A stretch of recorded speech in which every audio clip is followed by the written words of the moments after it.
Hi mga saswang! Welcome back to my vlog! So ayan, medyo nahihiya talaga ako mag-vlog ngayon. So ganun yung nangyayari talaga every time na matagal kami ulit na nakakapag-video. Kumbaga parang bumabalik ulit sa una yung mahihiya sa camera. Pero hindi na para mahiya. Dahil makapal ang ating mukha. Charot. So anyway, ayan dahil sobrang mga aalala sa inyo, dami mga nagsisend ng mga messages, nagtatanong kung bakit wala kaming upload, ganyan-ganyan, ano daw nangyari, sana daw makapag-vlog na ulit kami. So again, pagpasensya nyo na po kung medyo matagal-tagal kaming hindi nakakapag-upload. Ayan dahil sa totoo lang po talaga, hindi po talaga kami okay. So ayun naman namin yung magbibigay kami ng vlog sa inyo na sobrang saya namin. Tapos pagpatay ng camera may mga dinaramdam kami, may mga iniisip kami. So gusto namin, alam mo yun, parang hindi rin kasi nagiging totoo yung vlog kapag ganon. So kaya minabuti na lang muna namin na hindi na muna mag-vlog, na mag-ano muna kami, magpahinga muna, mag-pause muna kami. Ayun dahil talagang sobrang dami naming mga naging kaganapan in life. So, syempre alam nyo yan since sa lahat ng mga nanonood at mga sumusubaybay sa amin since day one. Ayan, kumbaga parang kailangan yung malaman to. Ayun dahil, kumbaga kasi dito sa pagbablog namin, naging open book kami. Lahat ng mga kaganapan namin sa buhay na-share namin. So kasama din naman namin kayo sa journey ng mga tinatahak namin. Kasama kayo sa lahat ng mga accomplishment namin, sa lahat ng mga milestone namin. And deserve nyo naman na malaman kung ano yung mga nangyayari sa amin. Kung naalala nyo naman mga sis, yung last January, nagpa-executive check-up kami sa Makati Med. Actually, na-vlog pa nga namin yun. So actually, yung ano na yun, schedule na yun, December sana yun. Kaso na-move dahil nga nasa bakasyon kami nun. Kaya na-push siya ng January. So, ayun, nagpa-check up kami. So, parang ang naging nangyari kasi nun, overall check-up, lahat chinek sa amin, yung CBC, yung mga CREA, as in lahat siya, pati yung mga kidney, kung ano-ano pa, ultrasound, x-ray, ayun, basta sobrang daming mga ginawang test. Kumbaga kasi gusto din namin malaman, kasi nga, di ba, habang tumatanda kami, tayo, ayan, kailangan natin malaman yung status ng kalusugan natin. Kasi syempre hindi naman tayo pabata, patanda tayo. So syempre habang tumatanda tayo, hindi naman din ganun lakas ang ating katawan. So habang tumatanda tayo, medyo nag-i-slow down din naman yung mga katawan natin. So kaya yun, nag-decide kami na magpa-overall check-up, executive, para malaman namin kung ano yung mga kailangan naming i-adjust or kailangan naming iwasan or kailangan naming gawin para mas mapanatili namin yung kalusugan namin. Lalo ngayon na marami kami mga pangarap sa buhay at especially mga bata pa talaga kami. And ayun na nga, nagpa-check up kami and hindi na namin na-share sa inyo yung naging result nung check up namin na yon. Dahil nga, maski kami mga sis parang medyo nag-stop yung ano namin, yung mundo namin, yung nalaman namin yung mga result at sinabi sa amin. Kumbaga parang nagulat kami. Ang daming mga tanong na pumapasok sa utak namin na, hala, bakit ganito yung naging result natin? Bakit ganito kadami? Alam mo yun, kumbaga parang ang nangyari, parang nagbingo tapos parang pupuro ka na. Parang ganun yung naging result nung nalaman namin yung nagresulta sa check-up namin. So, yun nga, ano na kami, tapos nakauwi na kami, sinabi sa amin na 7 days malalaman yung result. So, kaya na ano namin agad yung result kasi tinawagan agad kami nung pang third or pang fourth ata yun, third day, tapos matagal na daw pala nila kaming kinokontak kaso uncontacted kami kasi nga nag-Korea kami, nag-Jeju kami. So kung napanood nyo naman yun. So sabi nila parang nung 2 days ata yun. After ng executive, so agad-agad na inano kami, tinawagan kami na kailangan daw makabalik agad kami ulit doon dahil nga may mga kailangan ipaliwanag sa amin, may mga kailangang sabihin at may mga kailangang ipagawa. Kasama si Mo nun. Pero yung kay Mo kasi, hindi pa siya talaga yung totally yung kinontak. Ako yung mismo talagang kinontak na kailangan ASAP na makabalik daw doon sa mismong Makati Med para maipaliwanag daw yung mga naging resulta. So talagang yung pagkasabi sa amin nun, habang papunta kami doon sa Makati, grabe na mamawis na yung kamay, natutulala. Alam mo yun, kasi hindi mo alam kung ano yung mga kailangang sabihin sa'yo, hindi mo alam yung mga naging resulta. Kumbaga parang, habang papalapit doon mismo sa hospital, parang ayaw mong tumuloy, kasi nga parang hindi ka pa ready na malaman kung ano yung naging resulta ng executive check-up. So, syempre, kailangan nating pumunta, haharapan natin yung kahit na talagang nangangatog na tayo. Pero kina-comfort ako ni mo nun, as in, bakit pinatawag tayo ng ganito? Dapat 7 days pa. At saka, bakit ikaw lang? Sabay naman tayo nagpa-check. So, syempre, ang inano ko agad doon, tumakbo sa isip ko dahil may mga problem din naman tayo sa potassium. So, hindi na bago yan. Tapos, meron din tayong, sa mata. Kung alam nyo naman, 'di ba, na talagang napagkakamalan pa tayong gumagamit, gawa nga ng malaki yung mata, dilat, tapos, siya, mapula. So, yun yung mga pumapasok sa utak ko na result. Kasi yun yung mga parang sa tingin ko na nararamdaman kong yun yung problema ko ng katawan ko. Pagkapunta namin doon, kinausap agad kami nung mismong attendant na talagang specific pinapasok ako sa kwarto. Kinakabahan ako lalo mga sis kasi gusto ko isama si Mo. Kasi sa lahat ng mga ganap namin or kakausapin namin, kasama talaga si Mo. Kumbaga, first time yon na hindi kakasama si Mo. Sabi ko naman na partner ko, ganyan-ganyan. Pero sabi, kasi kailangan ikaw lang muna.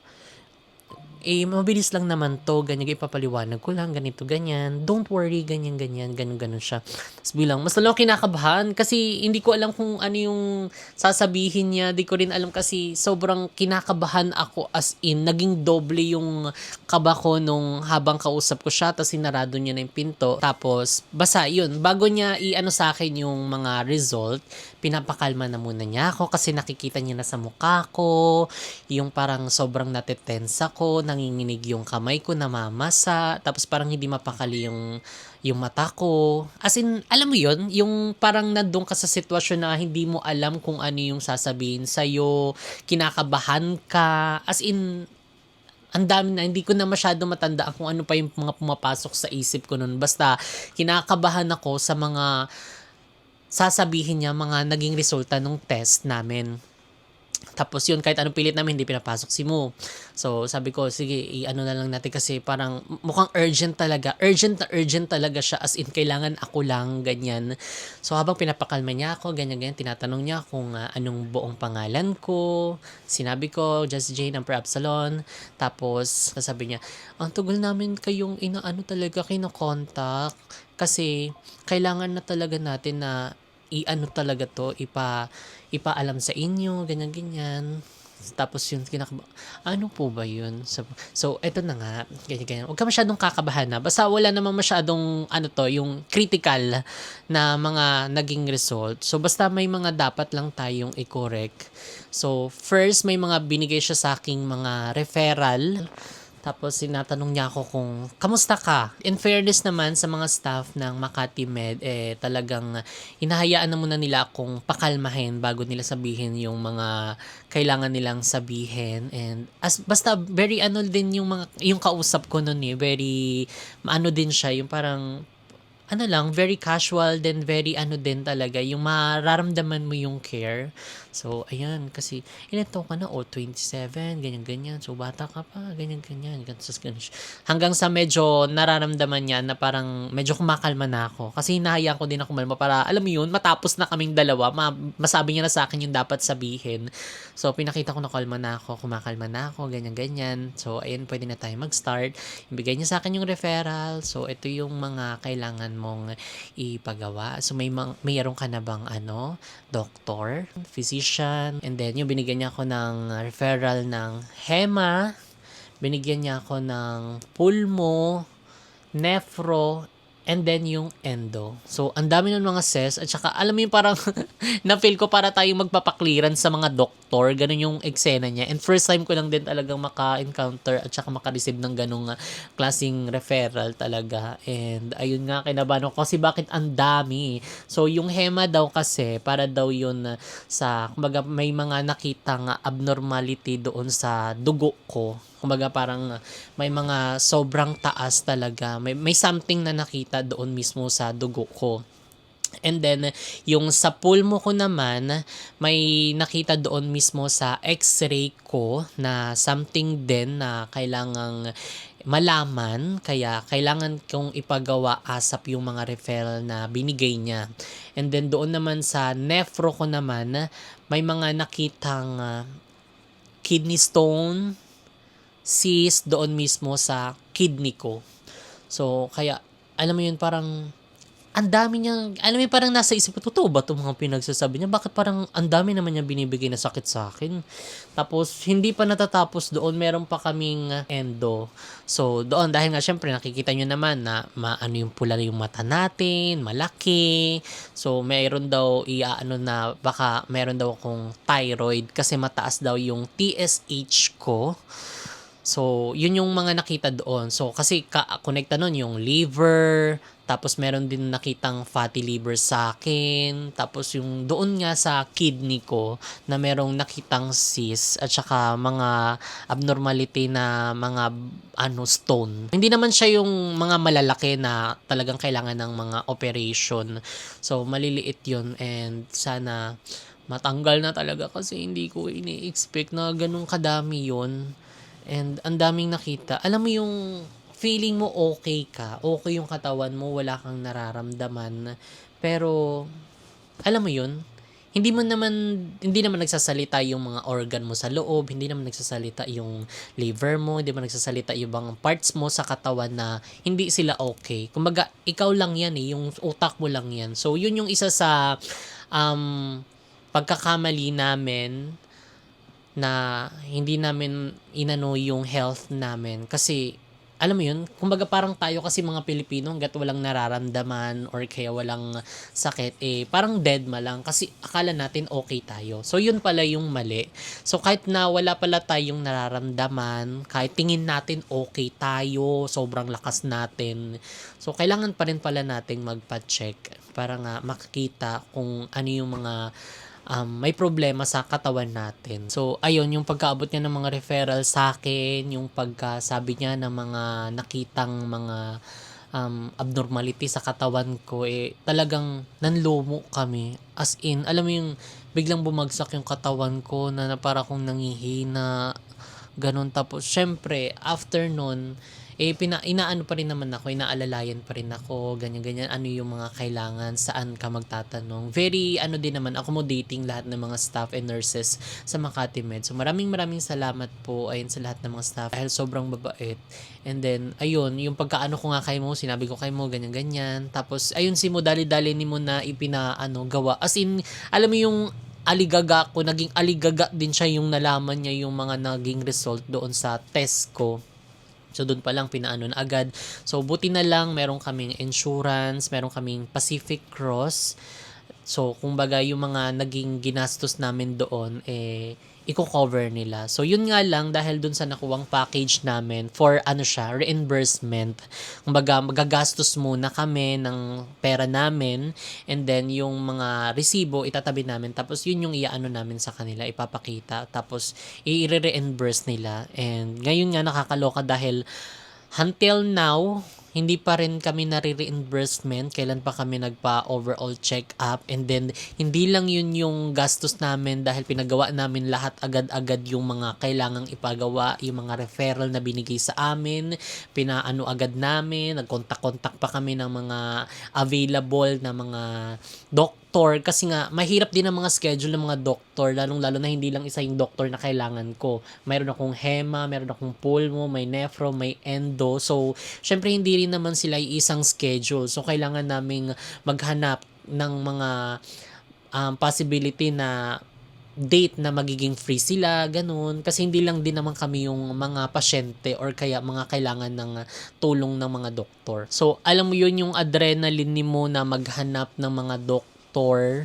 nung mismong day na yun, talagang rush na rush talaga. As in, hindi ko rin siya masyado makausap noon. Talagang focus siya sa paghanap ng mga doktor ko. Kasi kailangan na talaga siyang ipagawa. Kasi kung hindi pa namin siya ipapagawa, alam mo yun, syempre, umaano din naman yun, lumalala. So, kaya as soon as possible, hanggat maaga, kailangan maagapan siya. At saka kailangan ma-roll up kung ano man yung kailangan, magamot, kung kailangan magamot. So, as in, sobrang daming test, sobrang daming mga turok na mga ginagawa. As in, parang na rin akong nalalanta, gawa ng mga sobrang daming test na pinapagawa. Until ngayon nga, tignan mo, galing kami kanina, ulit kami.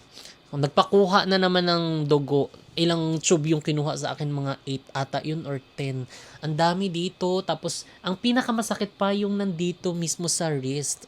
First time ko lang makakuha dito. Nabukasan, agad kami ng mga doktor. Kinita agad namin, kinausap namin kung ano yung mga kailangang ipagawa, mga laboratories, mga request, kung mga kailangan ba kaming or may kailangan ba kung inumin ng mga gamot. So, ayun, sinulat nila yung mga reseta, yung mga kailangang i-schedule na mga test sa akin. So, kumbaga parang, alam mo yun, gusto naming medyo lumapit na muna ng tirahan sa Makati kasi medyo marami-raming test ang gagawin sa akin. As in, yung mismong day na yun, sobrang stress kami, sobrang, alam mo yun, medyo hindi kami masyado din nag-uusap, gawa nga ng nalaman din namin yung mga ganong result sa akin. As in, parang, I mean, napatanong din ako na parang,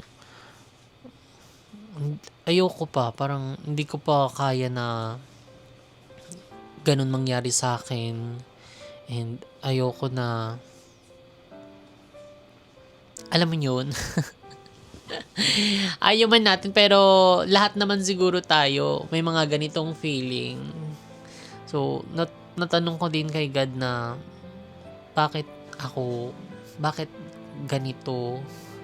Alam mo yun, sobrang dami niyang binigay, pero iniisip na lang namin na pagsubok lang to. Inaano lang kami, tinetest lang kami ni God kung kakayanin namin. Pero kahit na ganun, 'di ba? Parang ang ano pa rin sa pakiramdam, parang ang bigat pa rin dahil hindi lang isa, dalawa, tatlo, apat, ang daming mga nakita doon sa katawan ko. Kaya nisip ko sila mama, sila papa, sila mo, yung mga maiiwan ko. Pero ayoko naman dumating sa point na ganun. So kaya sobrang nagpe-pray ako kay Lord na malagpasan namin to. Kumbaga, napa-overthink agad ako kasi sa dami ba namang mga nakita sa akin. Tsaka alam mo yung kahit na hindi nila ako masyadong ma-direct nung doktor, dahil nga ang pinaka serious siguro na mga nakita talaga sa akin is yung nasa kidney ko. Dahil Shimu, alam din niya, may mga idea din siya sa mga result ko. Kumbaga parang ang pinakaano talaga nila, kumbaga parang stage 1 siya ng CKD. Nag-i-start pa lang kami sa mga pangarap namin eh.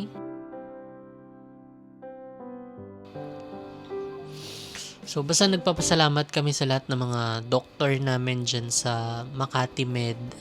And dahil pinapagaan nila yung loob namin, kahit na alam nila, nararamdaman nila, nakikita nila na medyo nai-stress na talaga kami sa mga nangyayari sa amin.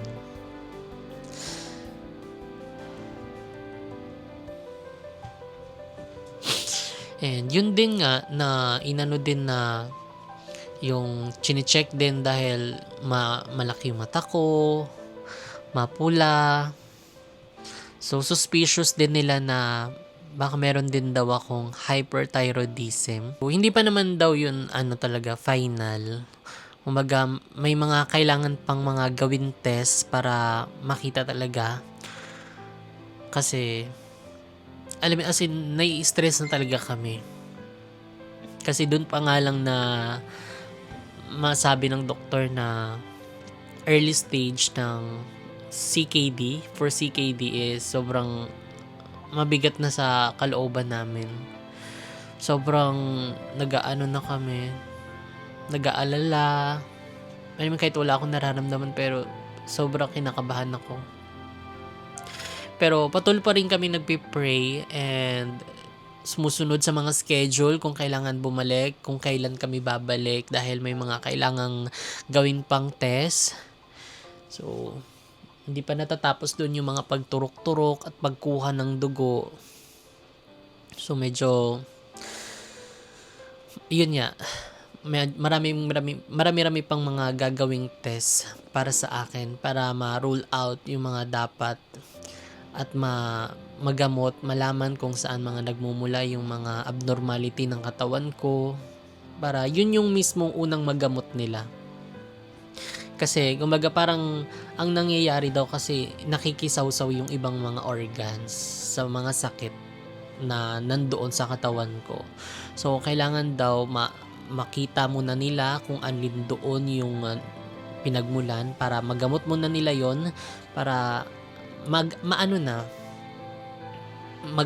sumunod-sunod na kasi yung ibang daw kasi doon lang nakikisawsaw lalo na yung dugo ko. So ayun, hoping and ayun, sana mga seswang isama nyo kami sa prayers ninyo and pagpasensyahan nyo na kung medyo matagal-tagal kami hindi nakakapag-upload at kung hindi man kami makapag-upload agad pagpasensyahan nyo lang. Siguro nasa Makati Med kami niyan.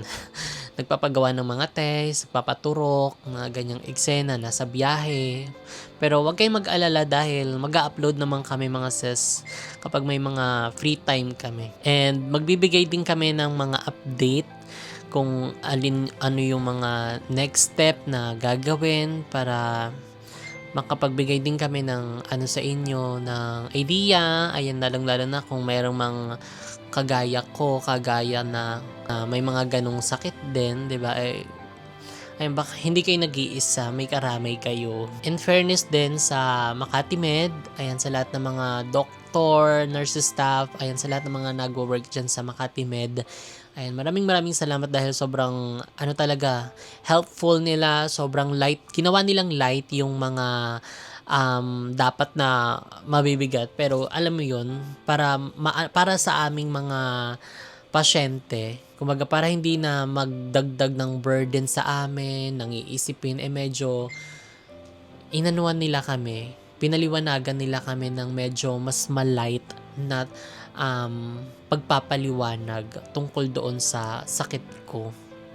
And lalong-lalo na sa mga doktor ko sa Hema, sa Pulmo, sa Nephro, and sa Endo. And maraming salamat po. Ayun lang mga seswang, sana is ipag-pray nyo kami, sama nyo kami sa mga prayers ninyo. And siguro, ayan, hindi muna tayo mag-update sa bahay dahil iniiwas lang muna namin yung sarili namin sa stress dahil na-stress din talaga kami sa bahay. Gawa nga ng delay na yung gawa nila. Doon, walang mga materyales. So, ayaw na namin pang dagdagan na yung stress namin or iisipin namin. Especially ako dahil ang dami kong mga kailangan iwasan. Lalo na yung mga stress. So, basta mag-update naman tayo mga ses and until now naman is ongoing pa rin naman yung pagpapagawa namin ng bahay, yung gawa nila sa bahay kahit na delay, patuloy pa rin naman mga ses and isama nyo kami sa prayers ninyo. ay magpapalakas tayo, 'di ba? Kailangan pa natin mag-upload ng mag-upload. And basta ang dami din mga realization namin in life. Gawa nga ng medyo napabayaan din namin talaga yung health namin. Kumbaga naging ano din kami sa mga kinakain, sa mga lifestyle namin. Total change tayo talaga ng lifestyle mga sis. And ayun mga sis, kahit papano medyo nabawas-bawasan kami ng tinik. Ayun dahil hindi namin maano-ano talaga masabi-sabi talaga bakit wala kaming upload.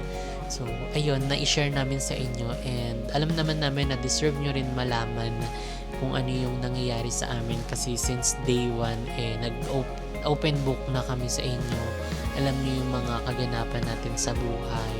Kasama namin kayo sa lahat and until now, maraming salamat sa inyo mga seswang. And yun lang mga seswang, good night and isama niyo kami sa prayers ninyo mga ses. Bye-bye!